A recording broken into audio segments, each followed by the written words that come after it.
the Brady Bunch view. Brady Bunch view. All right, supposedly we are live. Well, hello everybody. It's Kat Udero with Third Eye Salon. We are having a little bit of a attendance issue with Chrystopher. I've emailed him and hopefully he'll hop on soon. But we didn't want to leave everybody hanging. We've got Nancy's with us, Leisha's with us. So Dana's with us, so thank you for that, for being here with us. We were having a lovely conversation about psychic readings and being psychic and giving psychic readings and how we've done that, and then how we've also experienced readings as psychics. And when we've had readings for others, things that worked for us, things that were disappointed, kind of talking about our expectations as well when we go in, what we're looking for. So yeah, but we're glad you're here with us. We're going to talk for just a little while and hope that Mr. Man shows up, Mr. Chrystopher shows up. Send him some nice little electrical tingly, not shocking, but electrical tingly little ping to his brain. So if he's forgotten or if he's asleep, I don't know what's happening, that he wakes up and joins us. But if you wanted to start the conversation, Miss Linda, I thought you were having some passion around connecting with people and talking to them about psychic readings. Yeah, we were talking while we were waiting, and I thought this is such a great conversation that I wanted to share it with you guys. So we're just going to kind of share and would love your questions as well. So feel free to pop in questions in the chat with this. And it's just our take as what it's like when we go see someone and what it's like for us and what we go into one with, sometimes different ways. And also kind of what happens when it doesn't seem like it's happening. And you don't really feel like you're aligning with what's going on. With the and what person you're who's being reading, told. who's giving you a reading. And yeah, if you're getting a reading and it just doesn't seem to jive. Because I think we've all had that. And for me personally, I think when you do have more abilities, it's harder for someone else to read you. Do you think it's harder to be read? I actually do. Why do you think that? Well, part of it, like I've gone in and had a reading with someone, and she did a tarot reading with me. And I realized by the third card, it wasn't about me. And so I was writing everything down that she was saying. And I remember at the the story. time I got done, I turned it over and handed it to her and said, I think this is for you. Wow. And it was 100%. So sometimes it depends. I think there's this thing of we step into that role and we come in with this other thing that happens with us, these other downloads that can kind of interfere. That gave me the chill bumps because you were still ultimately the messenger for her, right? Yeah. Like you recognized, oh, this doesn't feel right for me. Oh, but this feels really good for you. Yeah. I mean, by the third card, it was like, this is not mine. This is strange. I wonder whose this is. Well, I better write it down. That's great. It was probably like within the last year. There's a bookstore, like a metaphysical standalone store. It's in this old house in the city. It's pretty cool. The only one. The longest time. Well, no, it's not the only one. To be honest with you, there's like 2 or 3 in the area. Okay. This one has been here the longest, and I used to be scared to go in there. So like I've only recently, within the last 2 years, year and a half, have gone inside of the place. Right? Why were you scared? How long have you been out as a psychic? It just, I don't know, 3 or 4 years. Okay. Like out in the public doing stuff. Right. Anyway, so you had some residue. You had some residue with that place, maybe. I don't know. Yeah, it was just, I don't know. It was one of those places I always wanted to go, but for whatever reason, I just didn't. Anyways, they, do tarot readings and stuff there. So it was like $20. So I was like, yeah. I was like, I'm gonna pay. I want to see what she says because I had some questions about things, right? And I wanted another perspective. So we're up there, and I'm just like, okay, like I mean, you're not wrong, but and I'm sitting like I am no emotion, right? Right. You're like not giving anything for them to take. Yeah, anything you're off not of. gonna cold read me. Like I know my, I know my body language. I'll say yes or no or maybe, or I may have to look into it, right? But I'm not filling in your blanks for you because I don't want people to do that for me. Like I typically tell like, can I tell you? And I'm like, not yet. Like wait, I'm not done.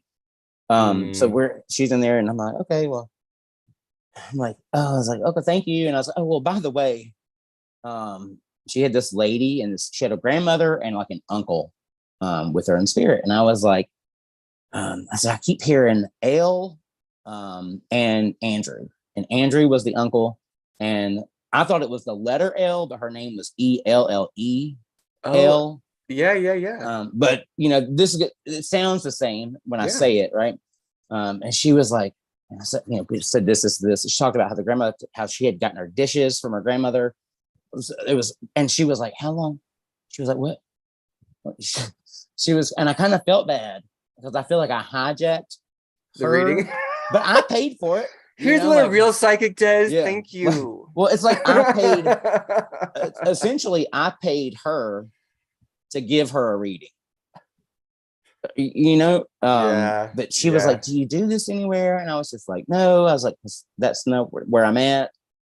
But yeah, like every time I try, it's like Linda said, how somehow or another it goes back to one day it's gonna happen.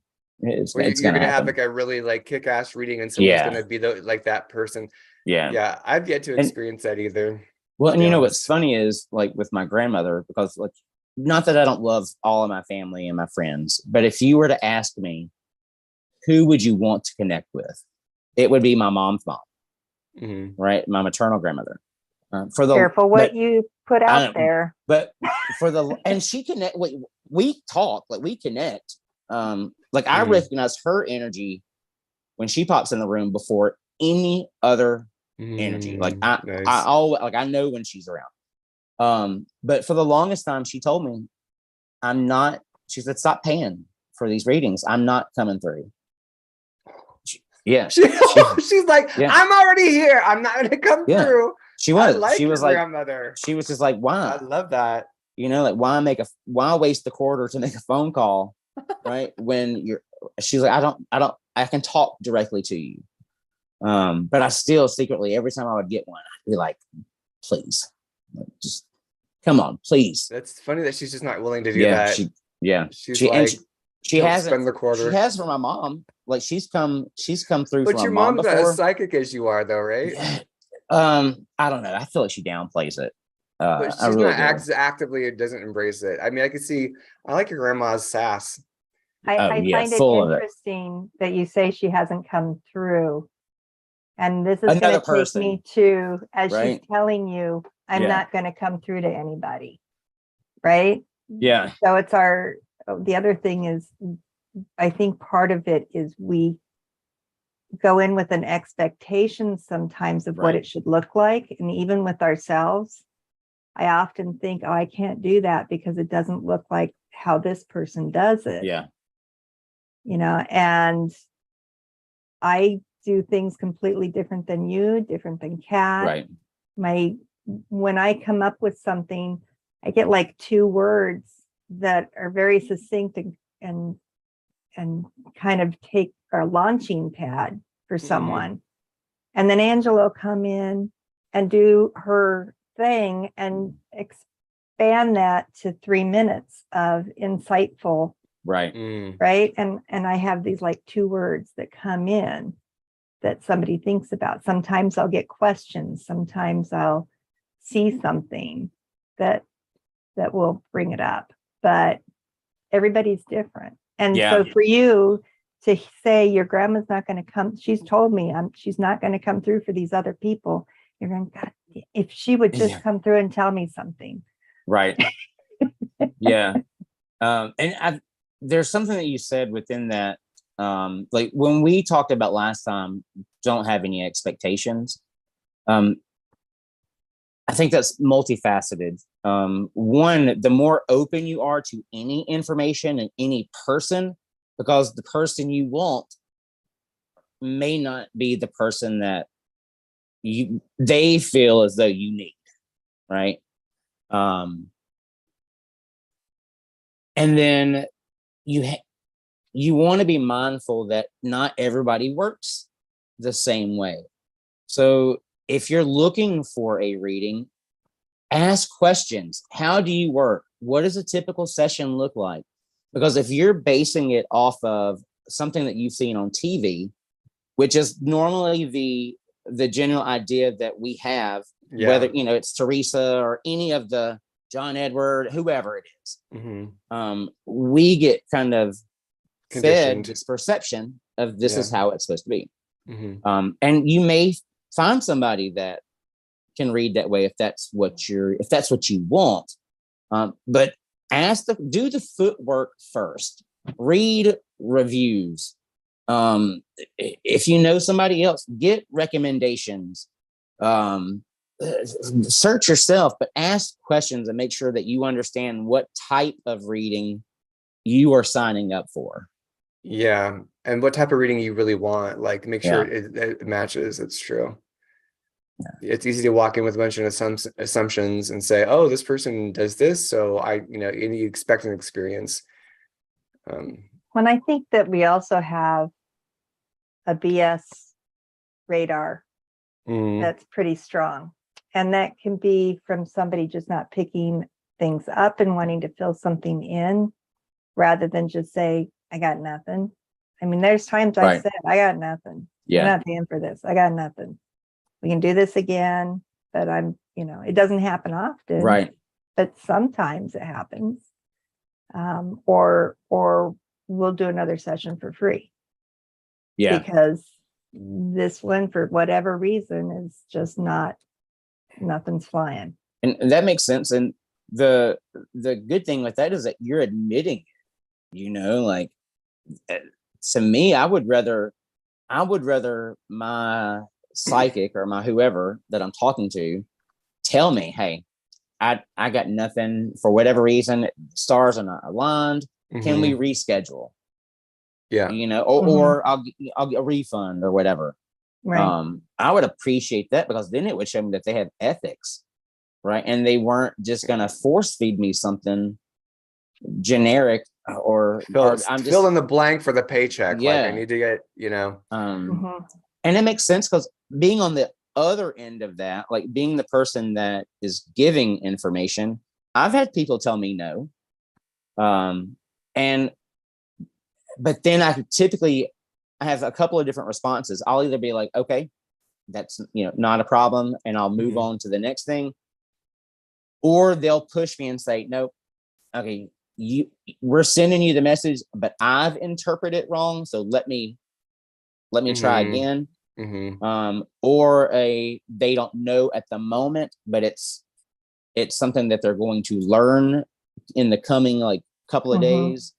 Or I'll just be like, hold on to it. Like, they'll let me know if I'm, if I got it wrong, if I'm just dead wrong, or if they just don't know at the moment.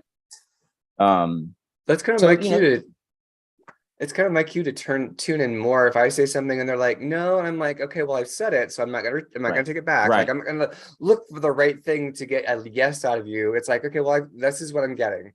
So I'll just sit with it further and let it open up further. And then as it opens up further, I will give more details, and then it will click. Yeah. That's how I do that. It's like, I've said it, I'm not taking it back. Like, this is what I'm getting. So, and if you're getting a reading, be mindful that information may come that they don't know when that's going to happen. They're just getting the information, right? Sometimes there's no timeline. So either if you're not speaking to someone who is recording the reading and going to send it to you, ask if you can record it yourself, or make sure that you have a list of questions written out and you are taking notes. Like, you are word for word, as best you can, what it is that they are telling you. Because some things may not make sense in the moment. But if you have it a month later, 2 weeks later, 3 months later, a year later, you can go back And I feel like a lot of times there are things where you're like, oh, okay, well, yeah, okay, that totally happened, or that made sense. And then you don't have to base it off of your memory, right? Like, and it will show you if some of the information that you may not have understood to begin with now makes sense, which then allows us to be like, oh, well, maybe they weren't as bad as I thought they were, right? Take notes and have questions. Don't go into it first thing, like, and not have anything, like, prepare to have the best experience. I think that's good. I was gonna say, I don't know how much longer we want to wait. Well, I think Angela had some comments, and she said, I believe it helps most. I believe it helps most to ask your guidance to guide you to the person that most aligns with you, allowing your vibe to guide you. That's very true. That's true. That's very true. I will go. Honestly, I really hate going to psychic fairs.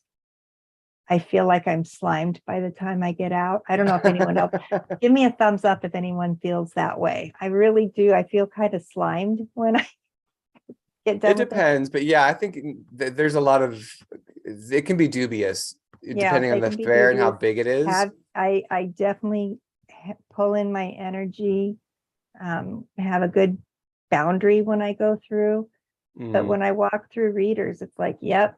Oh, hell no. Maybe, and I'll just walk through because hell no.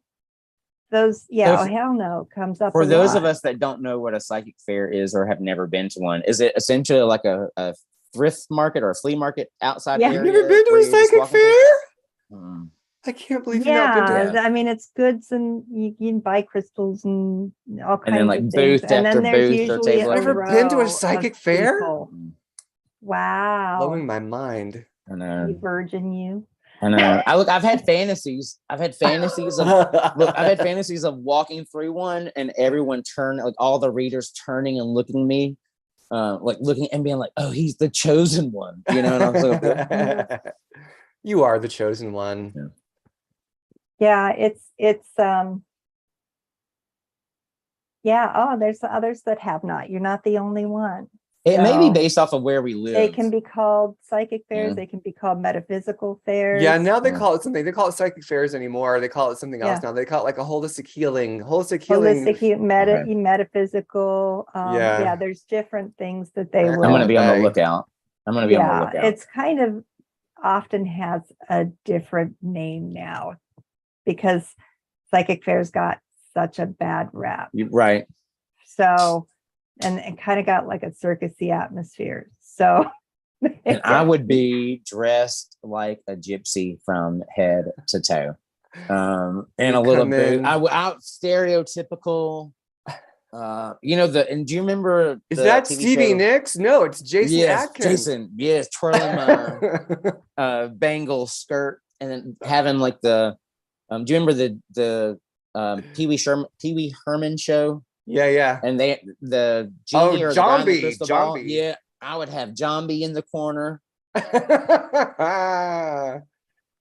like it. Yeah, I actually have pictures of me at a psychic fair. We're talking about the intense energy on the side, and I actually have pictures of me going in. And one of the cool things you can get are photographs and there's different technology. So aura for your aura of your aura. Yeah, there's different technology. And I have one when I walked in, and like it was one color and it was way out there, and I had this streak to the side, and I was going there specifically for a reading from a specific person, from a teacher I had. And she said, your mom is like really curious. She's right there. She's following you around. She's like, I want to see everything. It's like, great. But she was, she said, your mom is here, and she's really like, and when we took the picture, there was this white area to the side. But I was just feeling really slimed. And so I had just done this meditation, learned the meditation for really grounding basically creating this tube, open up the crown chakra and really root yourself. So I walked over to a corner and I did that. And now I'm going to walk back and get another photograph and see what changed. And it's a completely different aura with a white crown. I'll put that in our Facebook group, because for me, that was really cool, because it showed what just a simple 15-minute meditation can do with your aura. And I intentionally pulled it in and came into alignment. The color was completely different. Mom was still hanging around. But yeah, I mean, there's cool things you can get there. I've gone to one and bought antique tarot cards before. Oh, wow. Which was really cool. The collector of old tarot cards was there, and you can get crystals and all kinds of things. So there are some fun things to do. But it is a lot of energy. You're right. I mean, people do go into those things, and it's like, you have to be, just because it's a psychic fair doesn't mean everybody going in is love and light. There are a lot of people who are really ungrounded, who are really broken, you know, like, and they're going into psychic fairs to have somebody fix them. And because, you know, they're not in a place of coming in from a good place. So, and I think there are also some energy techniques out there that are, you know, dark disguised as light. And I think there's some people out there who have really good intentions, but they're pulling in something that is not of the highest light. But that's one of the experiences you can have. It's like, it's a smorgasbord of earth, you know, like you can have any sort of density experience, and even inside of a psychic fair. So yeah, absolutely. And for me, I'm gonna see if I can find the pictures. I could share them on here. I also feel like my battery gets drained. Yeah. Because you're also empathic, you're picking things up. Yeah. So if you do it, I recommend that you are careful. Again, making sure that you have your boundaries well set. So I did find the pictures. If you want me to, does anybody want me to share those aura pictures? Yeah. Also, here's a good question from Joanne before you do that, because I love that Joanne's popped in here. So Joanne, by the way, we're waiting for, I guess maybe we'll wait just like a little bit. We're gonna just chatting now. We're hoping that Chrystopher shows up, our guest shows up. So those of you who are joining us now, we're wondering what the hell we're doing. So Joanne asks, do you think old tarot decks have particular energy that you'd need to be careful of? So is it like, maybe if it's an old deck, maybe it's associated with somebody else's energy, or maybe there's something else aligned to it? I'm not sure. Yeah. Actually, when I was going through them, it was really interesting, because I was going from deck to deck, and there were a couple of them that were really cool. And it was like, yeah, but doesn't feel good. It didn't feel good. And so I would definitely look at it. You can cleanse them like anything else. You can cleanse them. And a lot of that is in your ability, because we do have all these amazing abilities we don't use.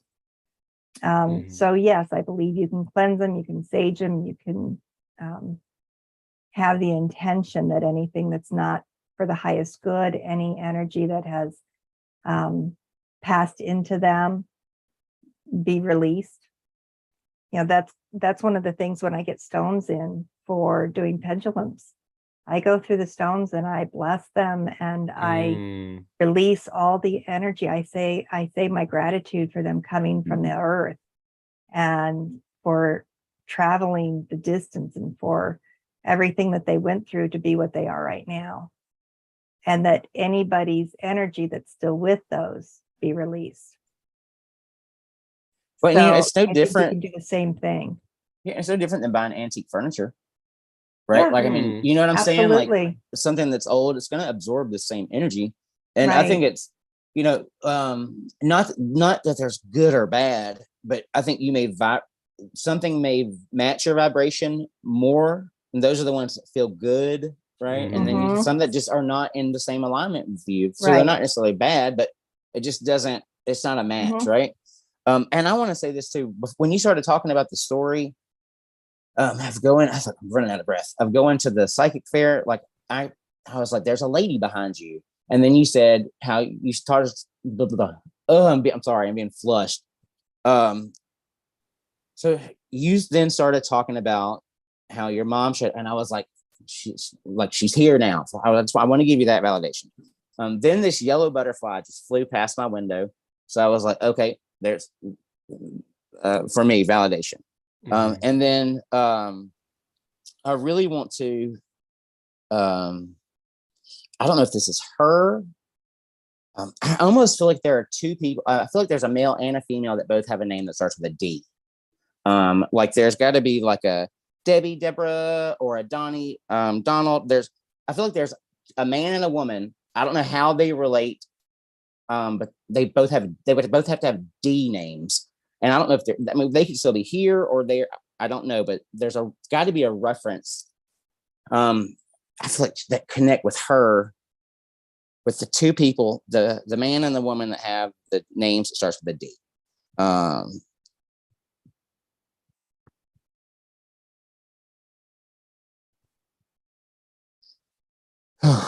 There's also reference to like a Brenda or a Brandy, like this BR female sounding name that I wrote down that I want to reference.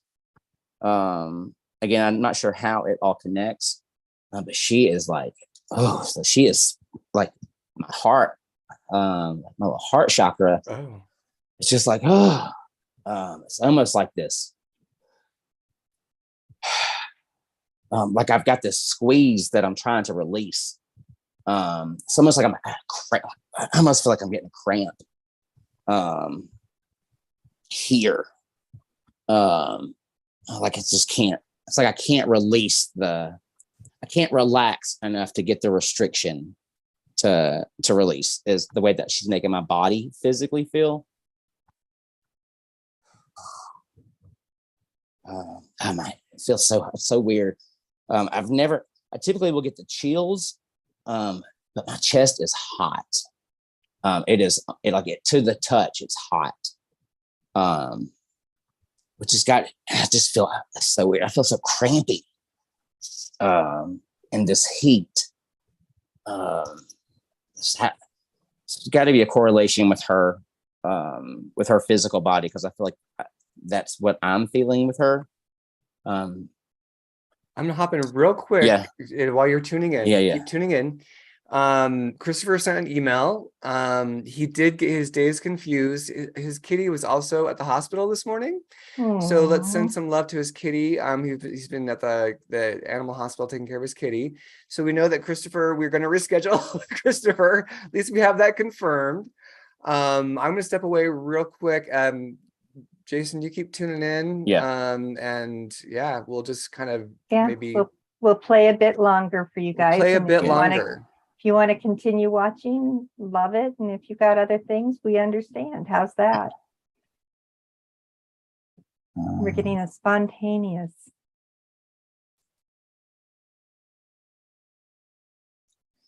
I feel like I'm getting to the point where I feel like they're just going to start word vomiting names, and I don't like to just be like this, because it makes it.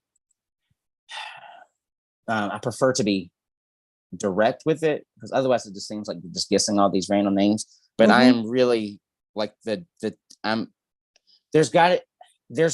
almost 1,000% with the two D names, and I'm almost positive it's a man and a woman. And I'm really drawn to like the double N sound, like that Donna, that double N sound.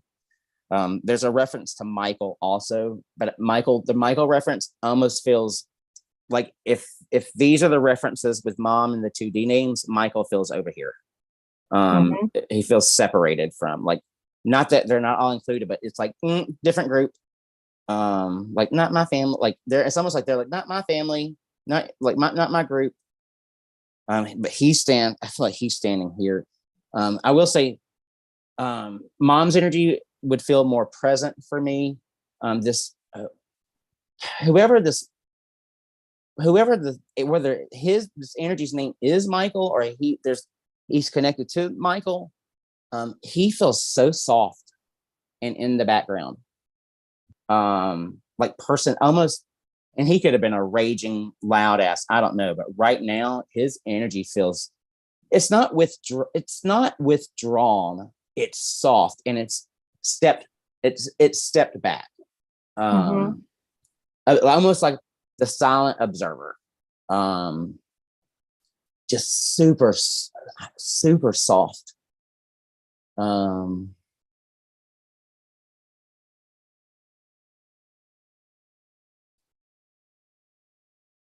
I can say it's probably somebody associated with Michael. Okay, so let me say this. This man feels like, I don't feel like I pass with health related issues. This would feel more accidental. It's not like I have cancer, I had a heart attack. This almost feels more, it's not health related. So it's got to be this, I don't know what this is. I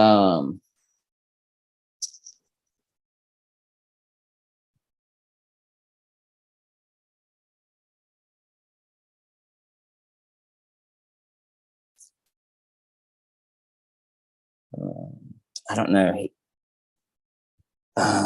But I don't feel it's this snappy, fast, quick accident. But it's not health. It's an accident, but it's not this instantaneous. It doesn't feel like that to me. But I'm not quite sure how to describe it. I keep wanting to turn my head. I'm not sure what that's about, but like, I don't know if his energy is just making my body react that way, because I feel like he's standing over here for me, or if there's something that I'm supposed to acknowledge about either the head or the neck. I don't know, but it's making my head. He's making my head just want to turn. I just feel like he's talking about somebody else though. I feel like he's wanting to reference another man that he has in spirit with him, like an equal, like another friend, a buddy. It's like he has put his arm around somebody and pulled them in. I keep seeing this old haircut. I'm trying to think of somebody that had this. Like this men's haircut, like this dark hair, but it's not short, but it's not long. It's not a mullet, but it's almost like, you know how they used to have the haircuts that would, like, it would frame your face, like in your hair, but it would be long in the back. There's parted down the middle, bangs come forward, but it cut like that way. Kind of like the Dorothy Hamill. It almost looks like a girl's haircut. But I feel like he's referencing it on a man. But there is the reference of, hey, let me pull this person in. I don't know if there's a Sam. I don't know if there's a Sam connection somewhere. But I hear that sound in my head, or it feels like it sounds like that. And it's so weird. How does something feel like it sounds a certain way? It just feels like it sounds a certain way.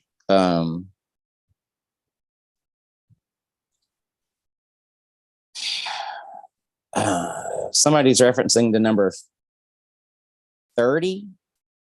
So I don't know if that means 30 years or the 30th, or if that's the age, but somebody's referencing the number 30. And honestly, I don't know if it's on the mom stuff or the Michael connection. But I think the Sam sound is connected to the man's energy. I think the 30 thing is also connected to this side of the energy, the Michael side of the energy with the man.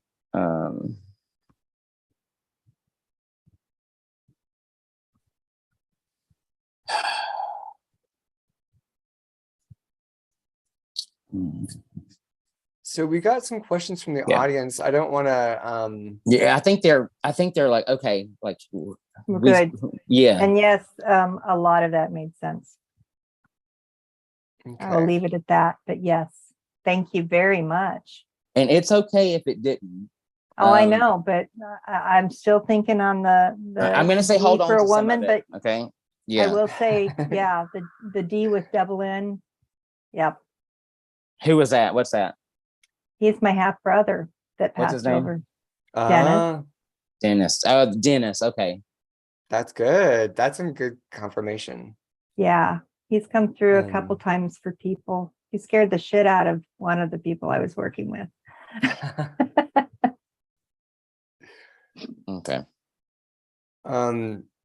I just wanted to say real quick. Yeah, I just want to say real quick. Also, welcome, because we have new people that joined, and I was like expecting it to dwindle, but the numbers have kind of been fluctuating.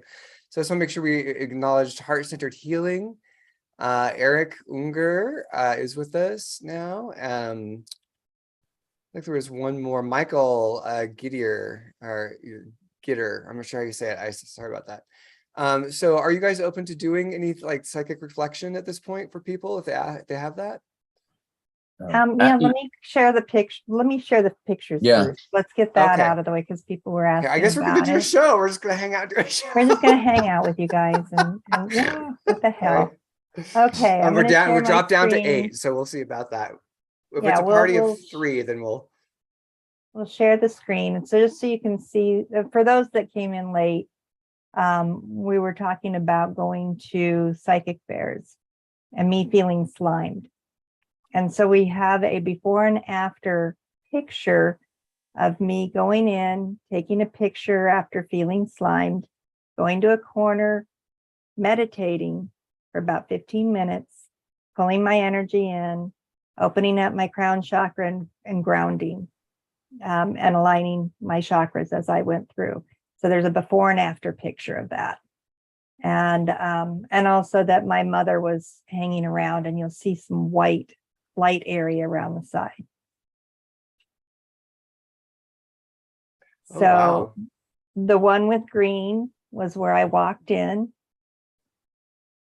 And the colors, as you can see, blue, caring, healer, helpful, supportive, loving.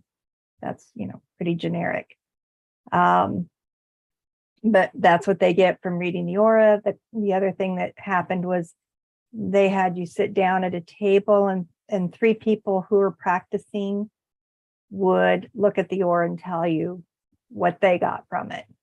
So they didn't hear each other, and you could see if there was consistency in what they saw. So did you have consistency? Usually what was happening was 2 of the 3 were, and the other one was not. But could it be that the third person was reading a different layer? Possibly. Ooh. What I found interesting when I was doing it was the 2 people who were the newest and the least cocky were the ones that were closest. And the one that was really, I know everything, was the one that was way off on a lot of things. So just for that reference, for those of you who are just learning. But if you look to the left, that's where it was further out.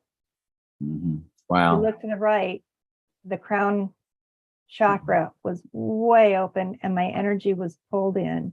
You can still see this lighter area to the side. And then I believe there was a second pulled in.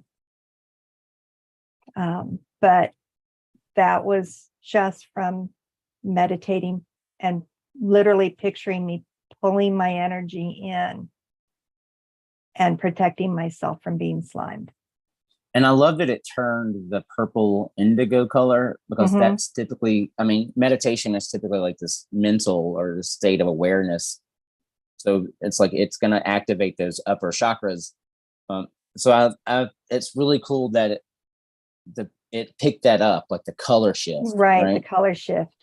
And I tend to see those very indigo colors when I am in alignment, when I am meditating, or when I'm reading. And, and that one says, for those that can't see it, deep inner feelings, inner knowing, intuitive, sensitive. And, Chrystopher, talked about something which I'm gonna, when he's on the show again, he just said that, well, next time when he comes back, he said that his feelings were like, he didn't think that seeing aura was a psychic sense. He saw it more as an evolution of our physical eyes. Yes. And I was like, that makes sense, I like right? that. Because it is something that you're seeing with your physical eyes. So your eyes are just kind of seeing a broader spectrum, and able to interpret a broader spectrum of light. So I thought that was really cool. Have either of you ever seen an aura? Not as much, but could we just get into people's questions? I'm sorry. Oh yeah. I'm sorry. I want to talk about it, but I want to be respectful of the people that are still hanging out. Yeah, absolutely. But that's a great conversation. I think Linda's more aura oriented than I am. All right. So I don't normally, but every once in a while I pick it up. Yeah, I know you've shared stories of seeing auras. So Eric Unger asks, what general energies are you feeling right now? And so that's a kind of a very, very general question. Maybe in the world, or is that maybe what we're feeling right now for the world coming up? I'm not sure. How would you guys take that question, guy and gal? I take it in the like the collective, if that's, the shifting that's, there, I think there's a lot of uncertainty and a lot of shifting happening right now, and we have collective choice right now. I think there's periods of time in history where we have more of a collective voice and collective choice. I think that's where we're at right now, politically, personally, and the chaos kind of that we're seeing, I think is that chaos within ourselves as well, and in the collective. So for me, I think that there's a lot of people that are talking about very scary times in the future. I don't feel that. I haven't felt that. I really got that there is a reset button that's going to happen. Another one. I think it's a reflection that's happening of ourselves and what we stand for and what we want to stand for. And it's an inside job that's happening right now that will shift externally. Put a period on that. Exclamation point. Exclamation point. It's interesting. I'll just piggyback on that a little bit, because I get these flashes of like, it's like these moments of like the future and a feeling of euphoria, or maybe euphoria is too strong, but like feeling good and feeling alive. And it's kind of like, hey, this is coming. Calm down. Calm down, bish. Like, I get so caught up in my stories, or, I'm getting better with it every day. But I can get caught up in a story and get pulled down in those old emotional patterns. And if you break that with some possibility, like it helps to realize that where you are right now isn't where you're going to be. You can't, don't keep hanging on to where you are, to where you're going. In order to inform where you're going, like, you're going to have to let go of where you are. And I think there's a lot of narratives out there, like Linda's, referring to, that things are going to be horrendous. But I mean, I think that it's in the eye of the beholder. Like, if you're able to be adaptable, if you're able to shift and change and open up and embrace, like Linda's saying, embrace who you are, your power, your perspectives, own yourself, then you can create. Your ride can be vastly different depending on regardless of what's going on around you. Yeah, I was picking up one other thing, that the divercation or the ascension that everyone's talking about. I really think that what's happening is that there is a shift from feeling safe, satisfied, experiencing your life based on external events and other people fulfilling that role for you, or guiding you, or leading you, I think there's definitely, we all understand there's definitely groups of people that want to find their tribes and want to find someone to follow, and that there, some of that is a psychological experience of growing up and having that very dominant person in their lives. And we tend to find those people in our lives that match what we had in childhood so that we can heal that.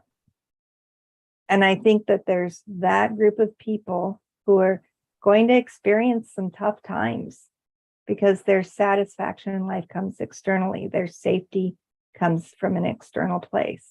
And I think the other side are people who are going inward and realizing that we are these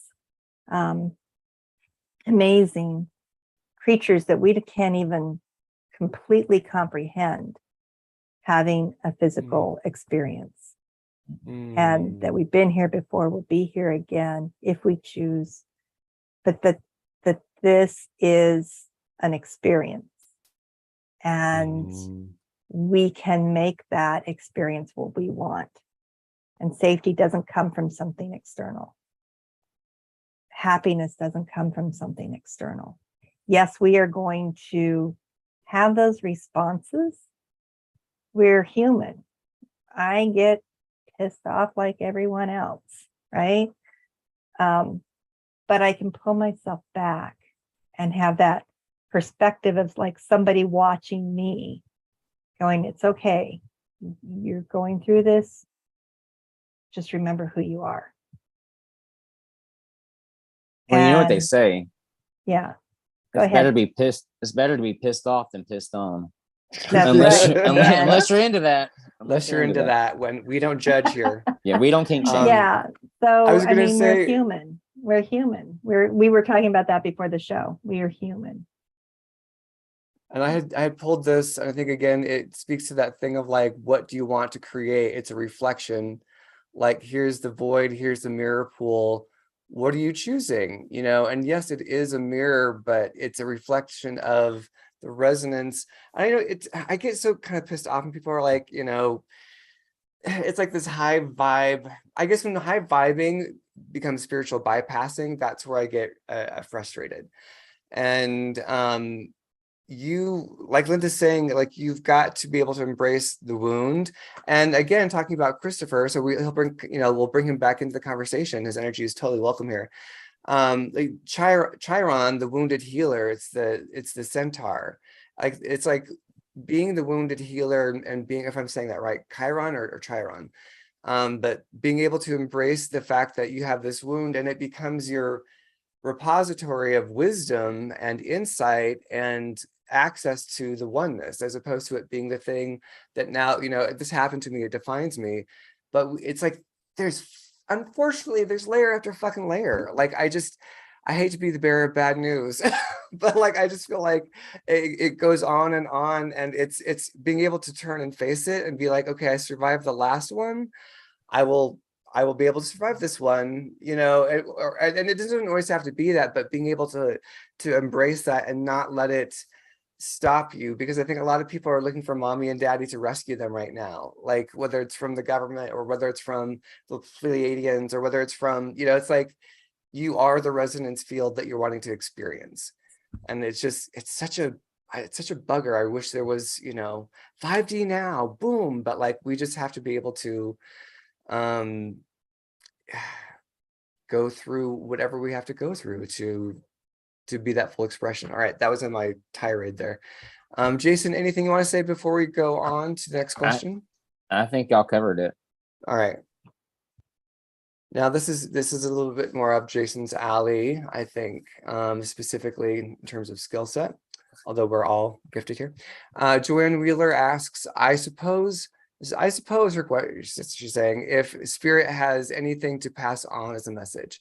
So does spirit, and so it's very open, that's very obtuse, does spirit have anything to pass on as a message? And the more specific you are with the question, the more specific your answers, just remember.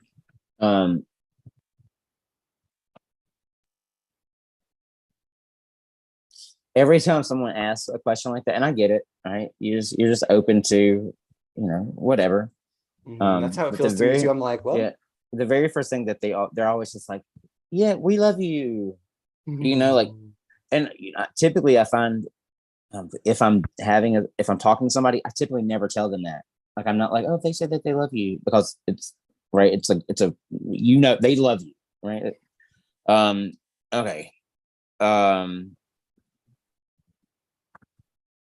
I'm going to be totally honest with you. I'm not sure.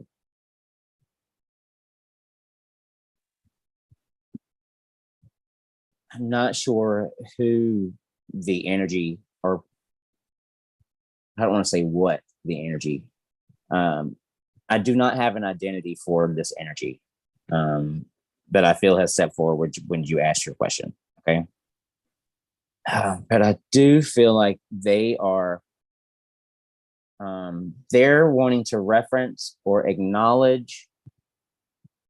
I don't want to say the word concern, but it's almost like people are watching. There's got to be like, okay, so I don't know if you have kids or not, but there's something about a younger son that they have their eyes on. Like, they're watching. Not that something bad's going to happen. That's not what I'm saying. But it's almost like they've put the spotlight on him, on this younger. It's like it's a younger brother. There's got to be two brothers. Whether you have two sons or four kids, there's a reference to two brothers, an older and a younger, and the concern or the spotlight is being put on the younger brother. I would say, I almost want to say double digits. Like the younger brother's age. If he's not if he's not 10 or 11, then he would have to be like right at 9, about to go. It's somewhere around in that just beginning of the double digit range. But that's really just like, hey, we're watching out for, we are looking over. So whether that's, again, I can't see comments, but that's okay. Whether you have the two boys, or there's someone in your immediate family or your immediate circle, and someone has the two boys, like teenagers, but the youngest son has got to be like 10, like around in that age. They're putting the spotlight on him, and there's a thing of, we're watching. So that would be the message that I would have for you. I pulled this card, and I kind of think it really echoes what Jason's saying of they're watching you, they're with you. It almost feels like prayerful. Like, to me, there's a feeling of holding you in love and holding you in light. If you've been going through a lot, there's just a sense of holding you in their prayers and their thoughts and their reverence is my feeling of that. Did you have a feeling, Linda? Knowing? I really don't have any of my tools with me because I wasn't planning on it. Well, you are, we can go to the next one. But yeah, you're also very, you're clairaudient. You're just, anyway, I'm just gonna start singing Linda's praises. Also, a happy, very belated birthday to Linda. Thank you. So sorry. We should have celebrated it on the show, but someone forgot. What I'll say is sometimes things come through for me later. I'm a little bit slow on the draw sometimes, and they pop in later, even for people I've done readings with, like a delayed response of, oh yeah, the Columbo thing. Oh, and another thing. Well, and if you want to get your tools, you're welcome to do that while Jason's, whatever you want to do. Yeah. Support you. So Dana Notkin, I'm sure I said that wrong, but Dana asks, I'm up for a reading if it comes through. So again, very open. So that's Dana, Knoetgen. I'm just spelling it out there for the energetic signature for us to be able to tune into. I'm up for a reading if it comes through.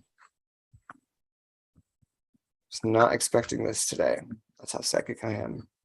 Oh, it would just be a.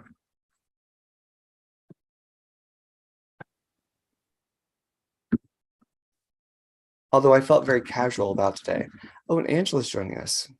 Oh, good.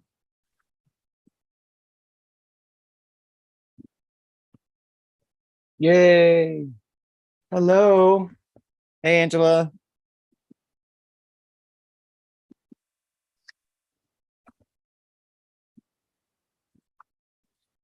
Not hearing you, Angela.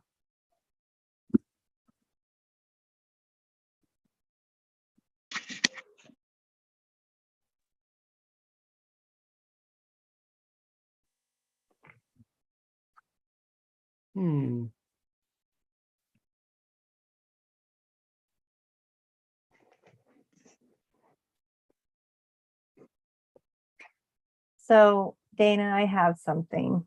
I pulled 3 cards. I usually do a 3 card when I'm doing something fast, and kind of where you were, where you are, and potential where you're going. When they come up upside down, for me, it tends to be something to focus on or something to acknowledge, something to look at. And so in the past, what this is rejoice in celebration. Feels to me like you have had something that happened fairly recently that was a challenge, was something that you've accomplished, but you really never embraced fully what you did, that work that you did. And if you take the time to really acknowledge, because I think that's part of our connection, our communication with the divine, is being in observation and acknowledging the experience that we're having here, so that that connection is completed, that circuit is done. It creates a foundation. That was what I was getting, and that, of course, is the card that came up for now, was a firm foundation. The more you acknowledge your successes, the gifts that have been given to you, the more that creates that framework for moving forward. And then by doing that, it gives you fertility, it gives you creation. And this for me is a whole sensory of connecting the heart and the mind. So perhaps the celebration is the deeper connection within you. Maybe you get caught in your head a little bit. And this, by creating that foundation of acknowledgement and connection, it will give you a more full experience in the future and increase your ability and your awarenesses within you. That's beautiful. That's why I say, like, you're so good. Like, you're just able to take something and go right in. It's really kind of, I feel like this mirrors a lot in terms of, there's somebody, I feel like, embracing and acknowledging their creation. So that can be read that way. And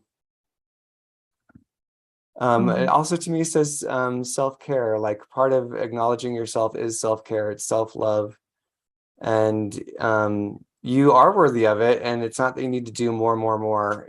If you're always projecting into the future about what's next, like, it's important to be with yourself, be with where you're at, and celebrate what is. I mean, that's really that gratitude piece. It's so, God, it's so cliche. It irritates me that I'm saying this, but it is really true.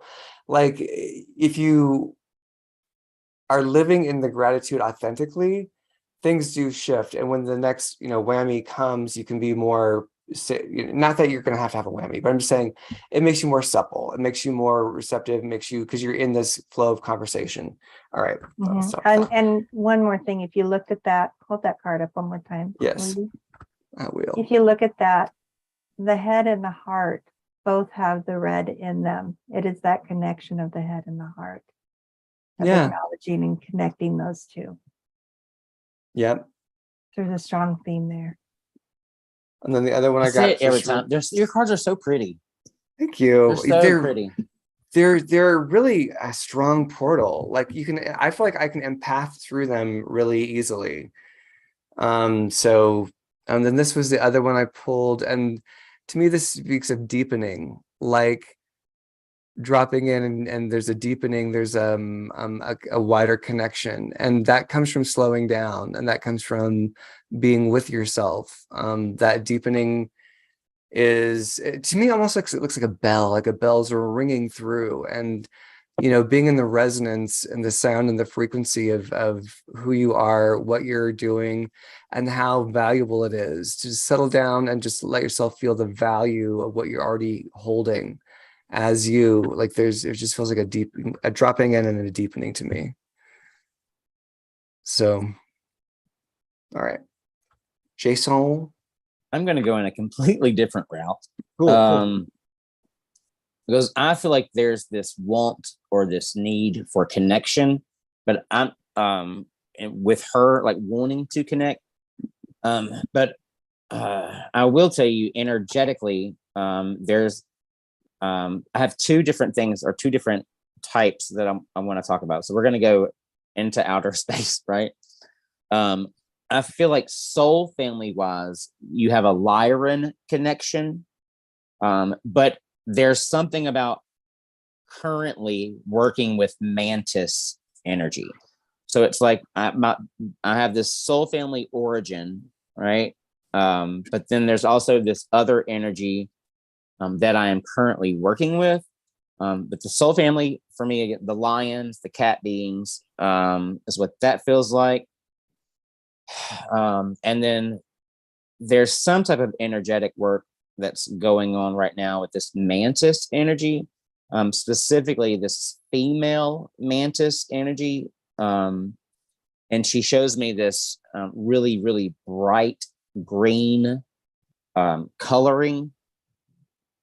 But it feels like you're working with her. I hope you may be like, I have no idea what Jason is talking about, and that's okay. But I feel like you recognize this. The female energy is working with you currently, but there's also these starseed or soul family origins with the lions. And I feel like there's wanting a stronger connection, active connection. It's like I'm seeking this active connection with these energies. And so I very much just want to tell you to be in the moment. I'm not telling you to meditate for an hour every day, but just throughout the day, take little moments where you are just work on your breath, focus on your breath, and just be open to, but definite female mantis energy that's working with you currently in your physical body. She's a physical being. You are a physical being. Tall, bright green, female mantis energy. And then there's the soul family connection of the lions, the cats. I just feel like, I don't know, I don't feel like it's important for you to know that that's, or to reaffirm maybe that is what you think is going on is going on. This is no nefarious, like these are all positive. With the female mantis, this is positive interactions. It's not like they're not taking eggs or, running tests. I almost feel like they're doing some type of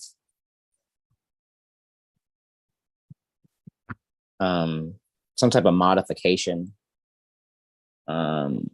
like vibrational DNA type modification.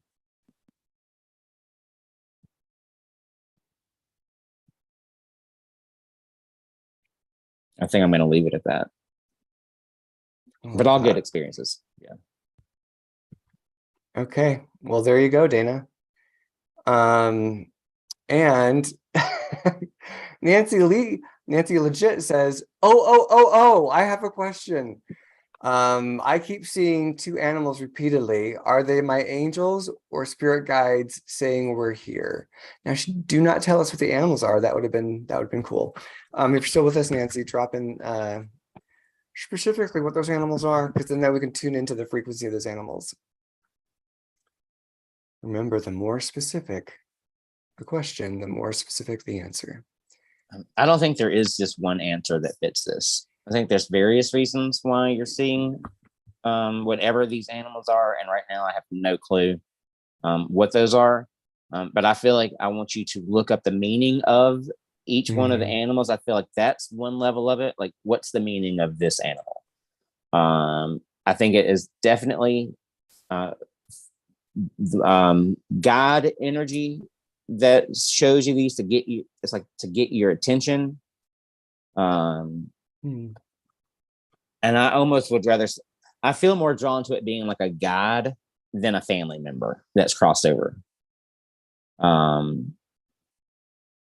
But I feel like there's something about what's the symbolism behind the two animals. For me, that's where I would take the deeper meaning of, because they're obviously flashing it and making your awareness drawn to it for a reason. Not only to get your attention to be like, hey, yes, we are here, but look up the meaning of whatever the animals are. And I'm getting there's actually more than two. You just haven't observed the others in your consciousness yet. But when the two show up, for me, it's indications that you listen and see when they show up, because they're guiding you. Something that they're trying to tell you to acknowledge something within you that you're not acknowledging. You're not giving yourself full credit for. I think they're just trying to continue to bring out your gifts and who you are. And there's this, I'm not getting the words right. So if I think of it, Nancy, I'll let you know. Okay. And drop it into the conversation, or just pop it in. I got that. Which I really think speaks of Earth. I mean, that to me speaks of Gaia. Like there's both a masculine and a feminine resonance with that. And yeah, my sense of it is it's kind of like, well, and the next card I pulled, I think really also mirrors a lot what Linda was saying. But okay, let me just tune into this one again for 1 second. It feels like reconnection time is what I get with that, is like reconnect with me, reconnect with yourself, and a deepening and a slowing down, which seems to be a big theme. That actually is the theme of September, is slow down, per the mantis that Jaylene Tracy hangs out with. If you watch her monthly report or her monthly tune in on our channel. So, and then this is the next card I pulled. And to me, this really speaks of almost, dare I say, Kundalini, where it feels like, yeah, it really does. I mean, not to say that you're going to have a Kundalini awakening. That's not the prediction I'm making, but I'm saying that energy feels really, because she's holding the figure is holding a serpent head in their hand, but it's almost like a candle at the same time, like lighting the way. And it just feels like there's an awakening there. So I feel like my 2 cents is that a slowdown leads to an awakening. And I feel like the animals are part of the Gaia system saying, come in, slow down, pull down. That's my 2 cents. Did I cut you off, Linda? No. Okay. All right. We are good. Guys, can I chime in? Am I yeah, you can. Yeah. I'm sorry, I didn't know you were with us. I'm just not on camera today. I'm not camera ready at the moment. Okay. So I didn't know if you were just listening or if you were still participating. Okay, cool. Yeah, I'm here. Cool. Yeah. Sorry. So I had a point. So the animals that she's frequently seeing are just those things that currently have her awareness, that have sparked her awareness. And there's a call to recognize the connectedness, the interconnectedness that you have with nature. This is just the means by which they are calling you, because that is what currently has your attention. Then there's a call to also explore the medicine as it relates to you, because everything that we witness and everything that calls to our attention has a level of medicine that it is giving us, that is showing us, that is highlighting. So endeavor to explore that. And as you do, that connectedness, you'll see it, it'll start to deepen for you. But this is like a gateway, or that particular thing that's basically has your attention at the moment. Yeah. I concur. All right, great. All right, sorry, Angela, I didn't mean to ignore you. No. Okay, all right. So, all right. So then Mike Guider, it's Guider. I apologize if I'm sure I'm mispronouncing it, but Michael, I should say Michael Guider. How do I find my teacher? I'm interested in shamanism and Reiki. I'm trying to learn telepathy via the primer. Oh, the telepathy primer 101 with the Ponte. Oh, it's beautiful, Michael. Oh, that's I like your energy. Okay, so again, how do I find my teacher? I'm interested in shamanism and Reiki. I'm trying to learn telepathy via the primer. I have some things. So my first suggestion is open it up for help. You know, we want to make these decisions all on our own and try to find them and do the work, versus allowing them to be drawn to us. So being open to having them show up is really important. That's how I found one of my teachers. In fact, I was with Kat when I saw her. We were at a James Van Prague, and I had asked for it. Kat took me to the recording, and she was sitting across from us, and I looked at, I had no idea who she was. It's like, she's it. She's the one. I mentioned it to him, and he's like, really? Okay. And we went the second day. She was there the second time. And so I went the second day. You didn't go with me, right, Kat? The second day? Yeah. I think so, because I wouldn't remember. have passed that up. Yeah, okay. We went twice. Maybe somebody came with us one time. Somebody didn't come the second time. Anyway, I worked with her for like a year. And so, but I had put out there, I'm ready. I want this person to show up. And it was like the next day that Kat asked me if I wanted to go. I was like, all right. And so it's being willing to throw out, I say you're throwing out those breadcrumbs. It feels like the universe is throwing those breadcrumbs to you, but you're kind of in cahoots with making that bread and tossing it forward, and you're following those breadcrumbs along the path. And each time you pick one up and you acknowledge it, you get the next breadcrumb and the next breadcrumb. So number one, putting it out there so that intention is there for finding the right person for you. If you want to do legwork, then look at the types of shamanism, because there's so many out there, whether it's Native American based, South American based, polarity work. There's so many different types of practices that maybe find ones that resonate with you. And as you start taking those steps, the person will appear. So you don't have to exactly find that person, but again, throwing those breadcrumbs out and finding that person. And then when it comes to Reiki, I would talk with a lot of people who have worked with the person and get feedback as well, because that's I think it's very common to have people go through that training and maybe not be fully there, but be able to call it's like getting a black belt. And if you did it through this, what do you call it?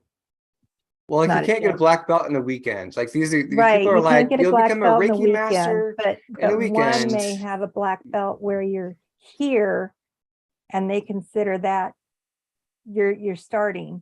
And another one you may have, you get a black belt here and they're like, yeah, you're top of your game.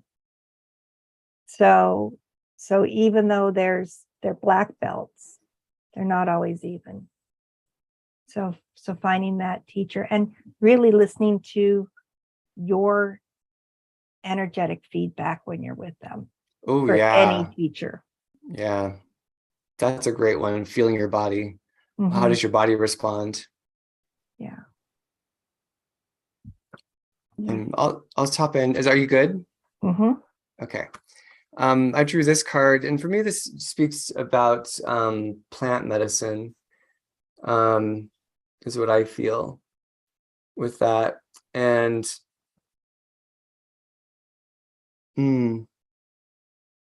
gosh, that actually feels like a really like a guide already coming through. It feels like there's a strong guide.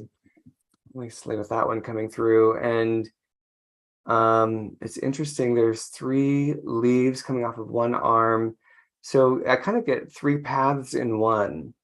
So yeah, I get 3 paths in one. So finding somebody who's mastered many things, and being able to work with them. I feel like it's almost like an apprenticeship. So if you feel like you're drawn to an apprenticeship, somebody who does their shamanism and Reiki and like is fluid in those things might really serve you. It just feels like a big time of ignition for you, honestly.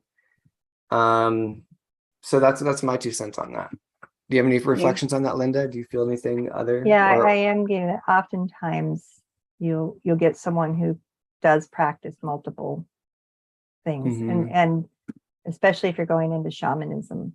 So you may find someone that can at least introduce you to the different modalities so that you can choose that path that resonates with you most. Because usually if you go into that work, you're going to end up doing more than one thing.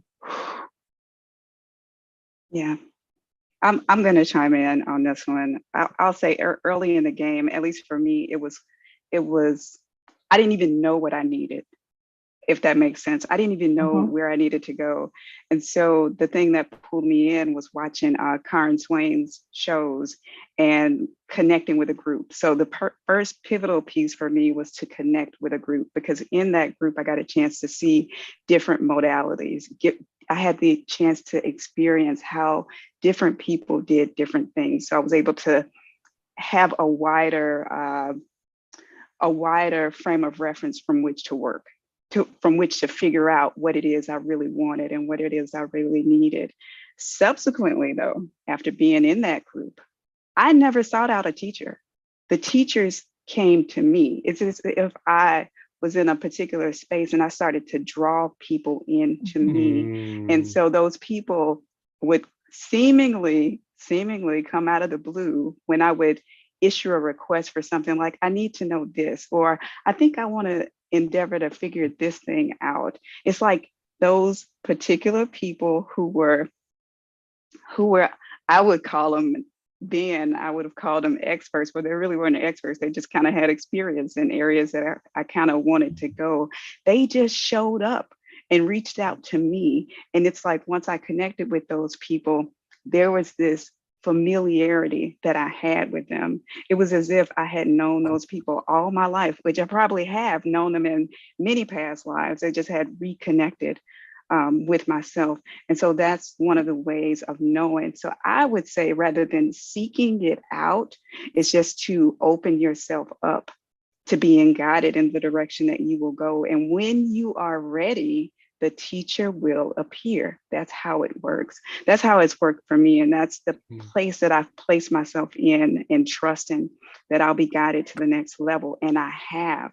And things that have started to expand, and they expand quickly because I'm not efforting in trying to drive where I go. I am allowing the soul to lead me into every next step. And I am progressively being expanded into that next realm. As far as specific directions in terms of shamanism and Reiki, I would say even in those spaces to remain open. Because what I found is I had an attraction to Reiki. I took one Reiki class for like 2 hours, and I realized that they were attempting to teach me something that I already knew. It was something I already had innate within me that I just needed to remember that I knew. So from that perspective, I quit the Reiki class and I allowed myself to just be open and just allowed different modalities to come.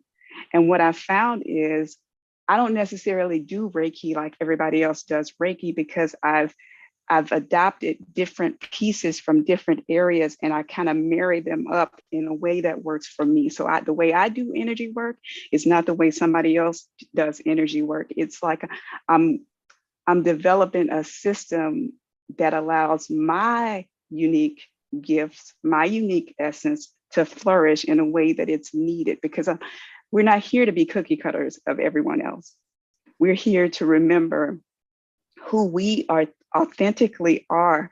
The reflections that we see around us are just giving us hints, subtle hints that we can use bits of, not necessarily mirror or reflect or mimic, but use bits of to figure out or develop us, develop our own unique expression and allow that to express itself within the world. So I would say issue to the creation what it is that you desire, how it is you desire to express.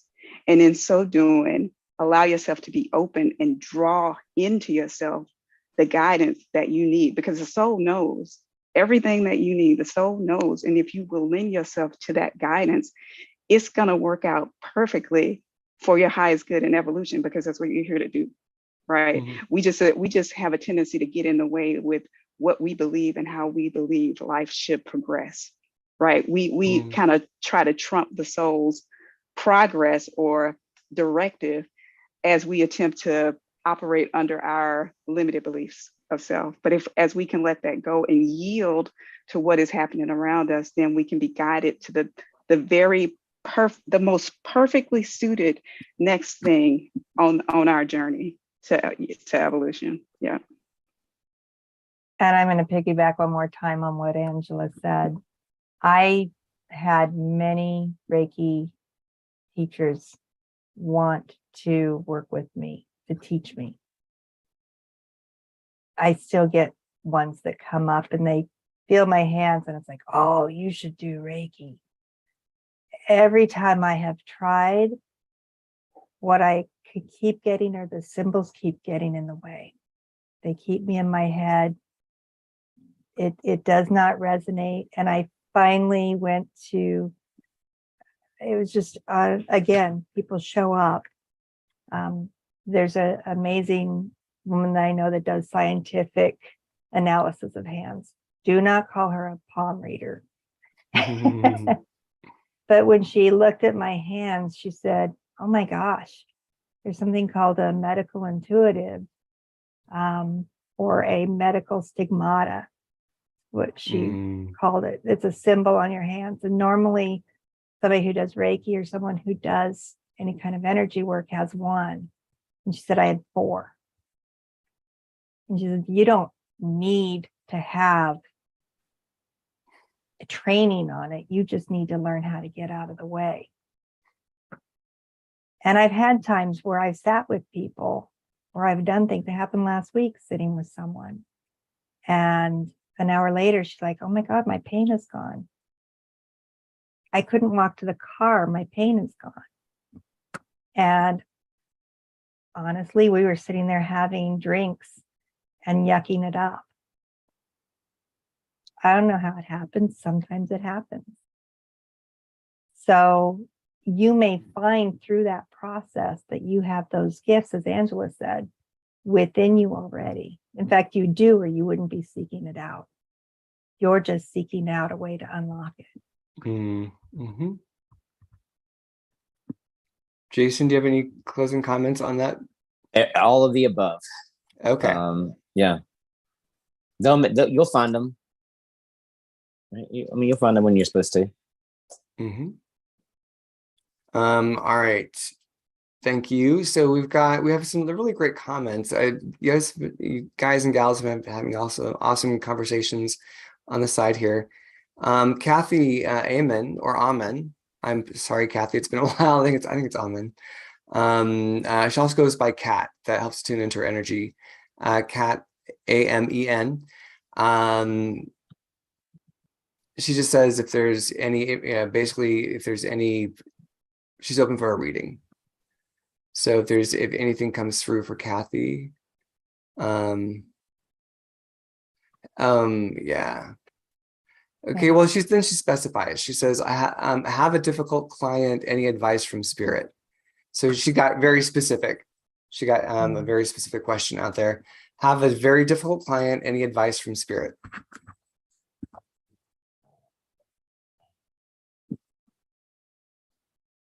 I'll tell you, the very first thing I heard was the month of December. It's either the month of December or the number 12. There's a 12 connection that I want to reference. And then when you ask the second part of the question about dealing with the difficult client, well, they said that you don't have to. I mean, right? Like,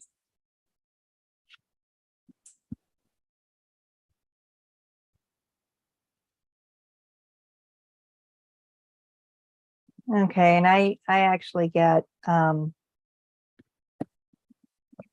fulfillment of wishes. And what I was getting before I pulled these cards was that this client is frustrated because you're not telling this client what they want to hear. Sometimes they don't want to hear what's coming through. And so I have a rule with my clients when I do coaching. You get 3 yabbits. So the third yabbit, when I pass something on to you, I say, I think we're not at a place where we can work together. Because when I hear, yeah, but I can't do that because, yeah, but there's an agreement, but there's a withholding. And they're not ready to make that shift. And so that may be where you're at. I'm getting you're very intuitive, that you are on the money there to listen to it. And again, I get resistance from the person that they just are not willing to move forward and create that well, this says foundation and achievements. So that they're blocking themselves, and for whatever reason. So whether you can break through that blockage with them, it's up to them. That's it. Yeah. Go ahead. Yep. Well, what's causing you to perceive the client as difficult? I mean, what's lending itself to that perception of difficulty? That's the question from my guidance, or that's what they want to highlight, because it's that perception that's rendering the difficulty in working with the client. And for you, it may be that this client is drawing up something in you that's triggering something in you that's seeking to be seen. Yeah. In this case, having a willingness to explore that aspect, number one, and then number two, having the boldness to speak your truth, when faced with this client, to see them, and knowing you can articulate whatever it is you're seeking to articulate without feeling like you will hurt feelings or push them away. You can say things in a tactful way that can still get your point across, that will allow you to stand in your truth and still honor your relationship or your work, your interaction with that particular person. So those two things, seeing what it's pulling up for you, what the trigger is, why this is such a trigger for you, why you're perceiving this interaction as difficult. That's the one thing. And the second thing is being able to speak your truth, regardless of how you think you'll be perceived in speaking your truth. Nice. All right, I'm gonna hop in. Drew this card again.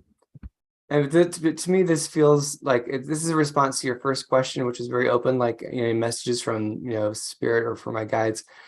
And with this, I just like get a guide coming through. There's a sense of laughter, and good things ahead. That's what I hear, is like laughter and good things ahead. And it feels really good. So there's some sort of opening in the near future. Maybe that's connected to Jason's 12, perhaps. And then this is on the difficult client. What I get resonates to me with what Angela was saying was, speak your truth, and you can speak your truth with non-attachment. Like, they may or may not like this, and you can say you may or may not like hearing this. Like you kind of put the disclaimer out that, like, I'm not attached to how you take this. This is what I'm getting, and trusting that you're getting, from all this from a higher source. It's coming in.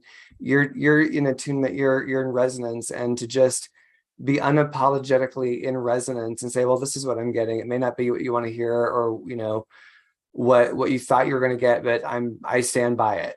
And you're being in the resonance of the message that you're giving. Mhm. All right.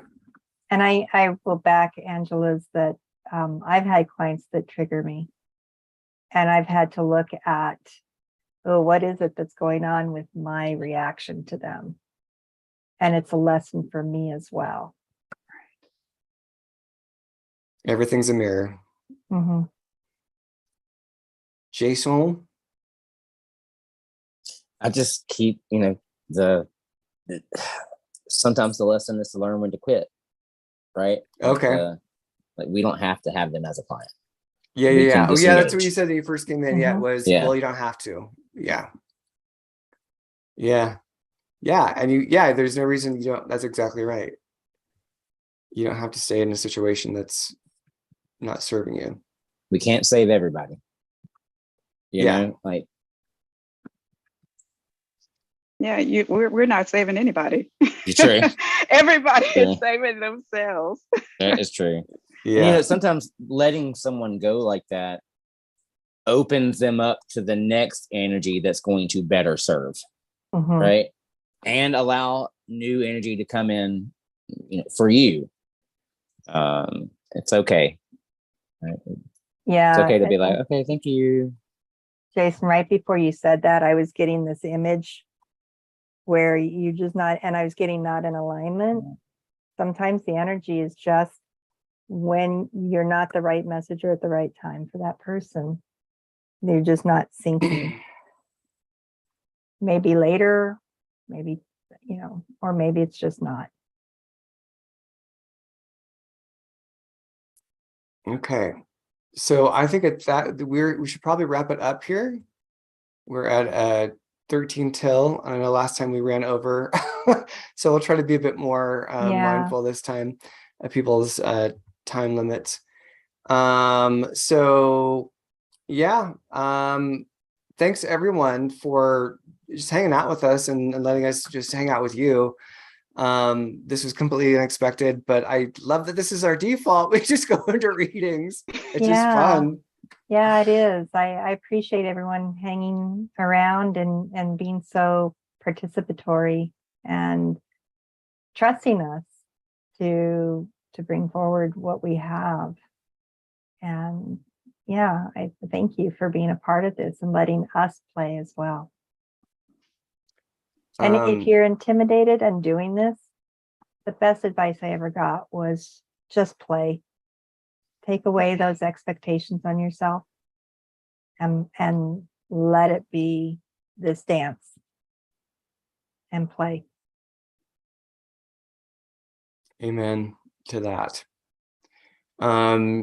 Well, Miss Linda, do you want to do your usual taking us out? Taking us out. Well, as always, everyone, if you enjoyed this, please hit the like button, share us, share our Facebook group, share our podcasts with your friends, grow our community, because the more we can share this light that you all are bringing into this, the more expansive it can become. And the more people can learn that they're all gifted as well, and that they're brought into this world to let those shine. And sometimes that's hard when you've been told not to. And we want to bring that forward for everyone. So please like us, because subscribe, because YouTube has algorithms. Let's just face it. That's how people see us. The more people that like and subscribe and share, the more they'll let other people see us just on the fly, because we don't pay to have advertising on our show. We don't allow them to have advertising on our show. Our advertising is word of mouth. And if you like what we do, then buy us a cup of coffee. Kat has links to coffee, and you're always welcome to do that. And if you can't, we don't want you to, right? We just want you to be here as you can, in whatever way you can. Join us on our Facebook group, and that's under Third Eye Salon. All the links are below. And thank you, Angela, for popping in. Jason, thank you for your beautiful reading. I'm going to go back, because there's a couple people I want to look up that have passed that are on my mom's side, that I can't remember their names. I hate to say that, but I can't. Cousins.